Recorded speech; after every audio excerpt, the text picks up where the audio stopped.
Well, there seems to be a lot of discussion on Talkback Radio in letters to the editors right around the country about the possibilities of NATO, the United States or the UK commissioning a crack hit squad to take out Russian President Vladimir Putin.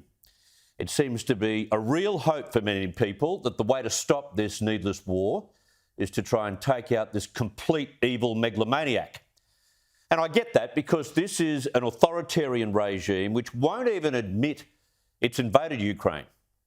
Even at these farcical peace talks in Turkey, Russia can't stop lying through their teeth.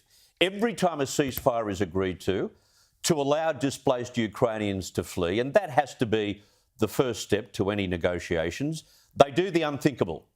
They set up humanitarian corridors and set landmines or shoot these people dead. What a shocking bunch of war criminals they all are. So firstly, let's look at the chance of Putin's enemies in the Kremlin removing him. Under their constitution, that's Article 93, it allows for the impeachment of a president on the basis of serious crimes. Now, that might sound promising, but hold that thought. That would require a two-third vote in both chambers of Parliament. It's never happened. In addition, the vote would also need the consent of the Constitutional and Supreme Courts. Now, can you imagine how many Putin loyalists have been appointed by him to those ranks? They're reportedly thick as thieves. And there's a third consideration in this almost impossible hope that the Kremlin may revolt: the Federal Security Service. This mob is a feared, Big Brother-style unit which primarily watches the elite and the powerful to detect any sign at all of internal dissent. If they get a sniff, the dissenter simply disappears. And aiding the FSS is the FSO, the secretive Federal Protection Service. Now, the UK Telegraph described this squad this week as the Kremlin guards and Putin's black-suited and earpiece-wearing personal security detail. Every day, the FSO hands Putin a dossier on what's going on with the elite based on information they get through agents and informants and even phone taps. Can you imagine the scrutiny? So in summary, forget the idea that Putin will be taken out from the inside. So that brings me to Putin being taken out from the outside. Now, I'm sure the CIA or MI6 in the UK have discussed the assassination options.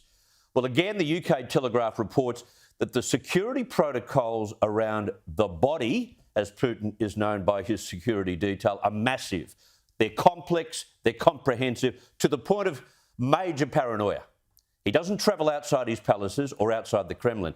But if he just happens to do that, it's in an armoured limo, escorted by a huge motorcade with motorcycle outriders, vans full of heavily armed FSO officers, an ambulance, and an electronic warfare vehicle which jams any bomb detonators along the route and can divert drones.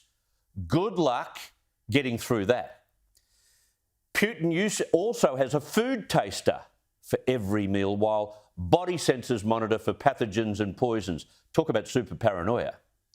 Which brings me to the FSO's Kremlin Regiment, another division. These are 5,500 soldiers standing watch outside the walls who, in any crisis, have been trained to exchange their uniforms for camouflage and AK-74 assault rifles. They have martial arts skills to boot. Of course they do. And one final point about taking him out from the outside: the CIA don't have a good track record for this kind of thing. As you may remember, the CIA launched numerous attempts to kill Cuba's Fidel Castro. As a matter of fact, they total 638 attempts. They failed on every occasion, and he died of natural causes aged 90. And although we're seeing online footage of protest on the streets of St. Petersburg, Moscow and other cities, I remember being in Beijing the day after the Tiananmen Square massacre, March 1989. And although the Chinese military massacred pro-democracy students after that uprising, there was a buoyant mood in Beijing, a real hope that the CCP was only months or even a year away from being dismantled. 33 years on, the Chinese regime is not just still in control, it has rewound the clock to the frightening and murderous days of the Cultural Revolution. Meanwhile, in Russia, they're being fed a litany of lies which blames the Ukraine people themselves for destroying their own country. As a result, 70% of Russians, we're told, support Putin's military action. In fact, families are being torn apart at the moment, according to the BBC, as Russians are being encouraged and rewarded for reporting any inkling of dissent within their own families.